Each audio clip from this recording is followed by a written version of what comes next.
está en Moncero, unha aldea da provincia da Coruña. Ola a todos, como ben dixo a miña compañera, vimos nunha aldea que casi non figura nos mapas, pero ainda así estamos deixando unha grande pegada pola loita da educación. 10 anos pinse pronto, pero ese é un traballo constante, intentando mellorar a educación e participando en todas e cada unha das campañas mundiais pola educación. Eu lembro lemas como Eu voto pola educación, a escola me protege ou Pido a palabra pola educación. Pois a min véndeseme á cabeza unha forma onde deixamos as nosas votacións, os paurados, as colgadas do teito e as máis alzadas. Seguro que se nos esquecen moitas cousas. Desde infantil xa estivemos traballando estas campañas e xa pasaron moitos anos. E concretamente este ano, os rapazos de terceiro e cuarto de ESO, fixemos uns obrigatorios impartidos por Mique e Roy.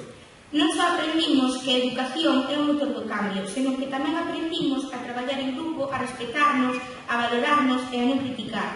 Tamén aprendimos a usar os móviles para algo máis, as redes sociais para algo máis productivo. Este ano, por primeira vez, participamos neste acto público dirixíndonos aos gobernantes e políticos. Estamos aquí, xunto con rapaces e rapazas galegos, porque somos xóvenes comprometidos que queremos lutar por unha educación mellor.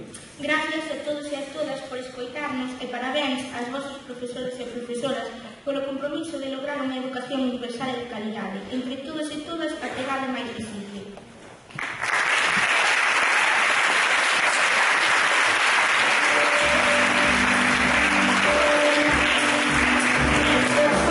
Antes que nos mandemos levantar, que xa estamos para despedidas, sí, Sandra, vamos a ver de tempo.